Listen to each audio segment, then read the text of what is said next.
Jambo wanafunzi popote mlipo, nachukua wakati huu kuwakaribisha katika kipindi chetu cha leo ambacho kitakuwa ni kuhusu aina za maneno.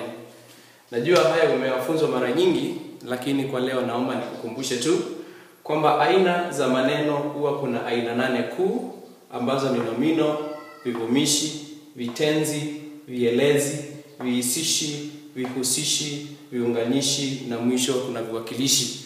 Kwa hivyo unapotunga sentensi yoyote, unapozungumza yale maneno yote unayatumia yakigawanywa yatapatikana katika aina hizi 8 kuu za maneno.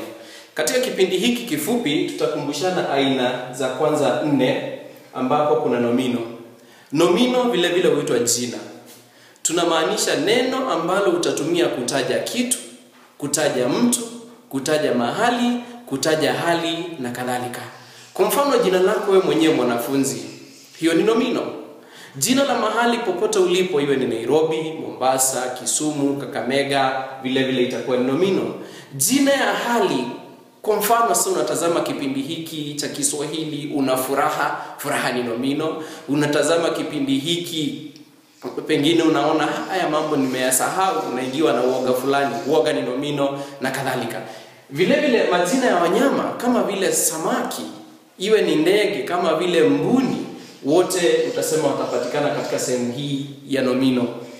Vivumishi navyo hutumiwa kuelezea zaidi kuhusu nomino. Kwa mfano kama ni mtu, huyu mtu ni wa aina gani?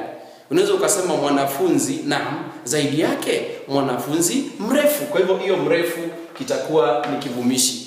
Zaidi ya pale unaweza ukapata mwanafunzi mwingine ambaye rangi yake pengine ni mweusi kuliko wale wengine. Kwa hivyo unaposema mwanafunzi mweusi, hiyo mweusi itakuwa ni kivumishi. Maana yake kivumishi kinaelezea zaidi kuhusu nomino. Kwa mfano ukisema mti mkubwa, nomino ni mji, lakini mkubwa inaelezea zaidi kuhusu nomino yetu husika. Tukija katika sehemu ya tatu ambayo ni kitenzi, Kitenzi ni kitendo chochote unaweza ukafanya.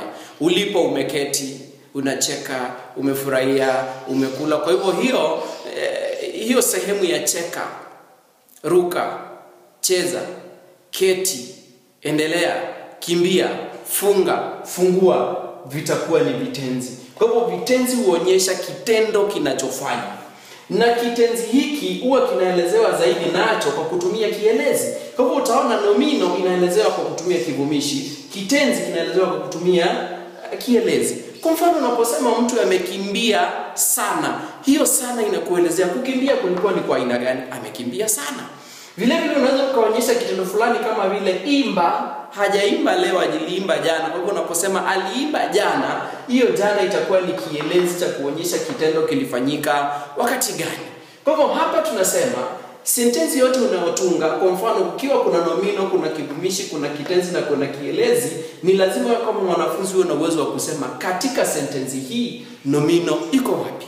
Kwa mfano tukitoa sentensi fupi, tuseme mwanafunzi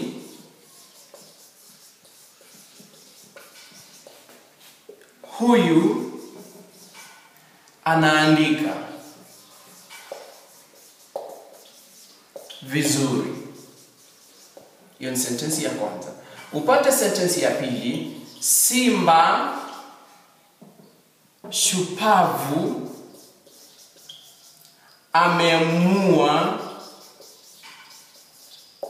swara. Kwa hivyo hapa neno mwanafunzi ni nomino. Mwanafunzi wetu ameelezewa kwa kuambiwa kwamba ni huyu, ameelezewa hayuko mbali, yuko karibu, mwanafunzi huyu. Kwa hivyo huyu kitakuwa ni kivumishi. Anaandika, hicho kitendo ndicho kitenzi. Anaandika vipi? Vizuri. Kwa hivyo vizuri ni kielezi. Alafu sentensi ya pili, Simba ni nomino. Shupavu, huyu simba ana sifa fulani, kwamba yeye ni shupavu, si mwoga, shupavu. Alafu kitendo ni kwamba amemua, na hapa kilichopatikana hapa ni swara. Sasa swara hapa hakitakuwa ni kielezi, swara atakuwa ni nomino tena. Nasema nini katika sentensi hizi mbili? Unapoona nomino ifuatwe na kivumishi kisha kitenzi, si wakati wote hicho kitenzi kitafuatwa na kielezi. Kwa hivyo elewa sentensi, usikumbuke sentensi. Kwa mfano hapa neno swara ni nomino, lakini hapa kwa vizuri kilikuwa ni kielezi.